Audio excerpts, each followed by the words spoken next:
Every failure has a gift-wrapped gift. The rain had been falling all night in Queens, New York. The kind of rain that made the city's neon lights blur into liquid streaks, as if the world itself was trying to wash away its own sins.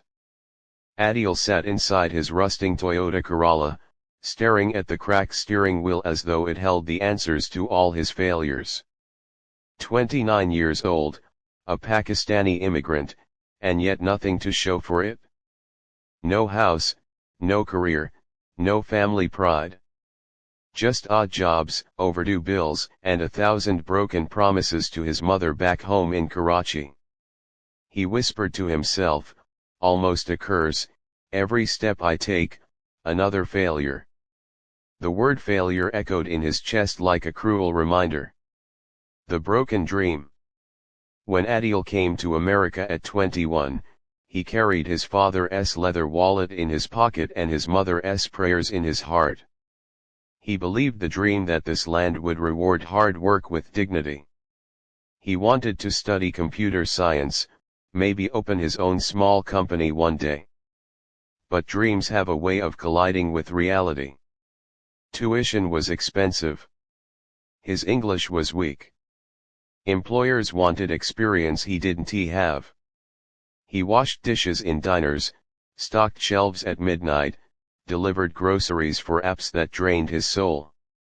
Every time he failed, he would call his mother and lie, don't worry. Things are going well. But his mother's silence on the other end told him she already knew. The fall. That night, Adil was parked outside a job interview location. He had borrowed money from his roommate just to buy a second-hand suit. The interview was for a small logistics company, basic office work, nothing fancy. But it meant stability. He went in, shaking from nerves. The manager, a tall man with cold eyes, scanned his resume for less than 10 seconds before asking, "You don't have a degree, no office experience?" Adil stammered, "Sir, I can learn quickly, I just need a chance." The manager smiled politely, then said the words Adil had come to fear, "We'll let you know." They never did. Walking back into the rain, his shoes soaked, his chest heavy, Adil realized he didn't have enough money for rent, let alone to send home. That night, sitting in his car, he thought about quitting everything, maybe even going back home in shame. That was when his phone buzzed. A WhatsApp message from his mother. "Beta, Allah never wastes effort. Every failure has a gift. You just can't see it yet." The stranger. The next day, Adil forced himself to take a grocery delivery shift. Bills didn't wait for broken hearts. He carried 2 heavy bags up 6 flights of stairs in a rundown Bronx building. When the door opened, a tired old man with messy gray hair and trembling hands appeared. His apartment smelled faintly of medicine and loneliness. "You're the delivery boy?" the man asked. Adil nodded. The man struggled with the bags. Without thinking, Adil said, "Let me put them in the kitchen for you." The old man blinked, surprised. "Nobody ever offers that." "Thank you." Inside the dim kitchen, Adil noticed unpaid bills stacked on the counter. The man sighed, watching Adil arrange the groceries. "You know," the man said, "I used to own a trucking company. 50 employees. Then, cancer. Lost everything. Failure, they called it. But failure taught me who my real friends were." Something in Adil's chest stirred. He asked softly, "Do you still have the company?" The man chuckled. "What's left of it? My son wanted nothing to do with it. But I keep a small operation running with 1 or 2 trucks. Just enough to feel alive." Adil hesitated, then blurted, "Sir, I've been looking for work. Anything at all. I'll work hard. Please. The old man studied him for a long moment. His eyes softened. Come back tomorrow. We'll see. The climb. That was how Adil met Frank Miller, a 70-year-old who had once been powerful and wealthy but was now just a survivor. The next morning, Adil reported to Frank's small, crumbling office a single room above an auto repair shop.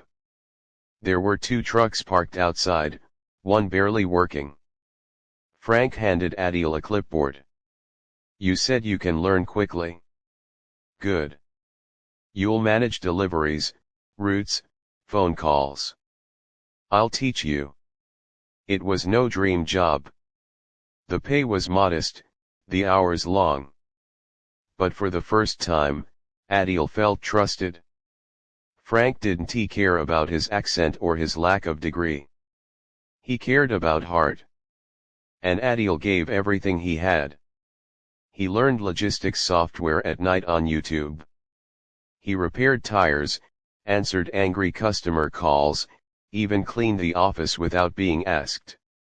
Frank, who had lost faith in people, began to smile again. Months turned into a year. Under Adil's management, the tiny company grew. They landed new contracts. Bought another truck. Slowly, painfully, the business breathed again. The twist. One evening, after closing the office, Frank sat across from Adil with a serious expression. You remind me of myself when I was your age, Frank said. Hungry, stubborn, unwilling to quit. I've been waiting for someone to pass this on to. He slid an envelope across the table. Inside was a set of papers. Ownership papers. I'm signing the company over to you, Adil. I don't have long left. And I trust you more than I trust my own son. Adil froze. Sir. I can't. I'm just. You're not just anything, Frank interrupted. You turned failure into growth. That's a gift most people never see. Tears blurred Adil's vision. The immigrant who had once been rejected at every door was now being handed a key literally and figuratively. The gift. 2 years later, Miller & Con Logistics had expanded to 10 trucks, 20 employees, and contracts across New York. Adil often thought about the day he sat in his car, ready to give up, when his mother's words arrived, every failure has a gift. He now hired people like himself, immigrants, single mothers, anyone others overlooked. He told them, you're not here because you're perfect, you're here because you're willing to rise after failing. At Frank's funeral, Adil placed a single rose on the casket and whispered, thank you for seeing me when no one else did. The ending. On a summer evening, Adil video called his mother. Behind him, the company's new office sign gleamed in the setting sun. Am I, he said, smiling through tears, do you remember when you told me every failure has a gift? His mother nodded, her eyes shining from thousands of miles away. I think, Adil said, voice breaking, I finally opened mine. And for the first time since he had left home, Adil didn't feel like a failure. He felt like the gift itself.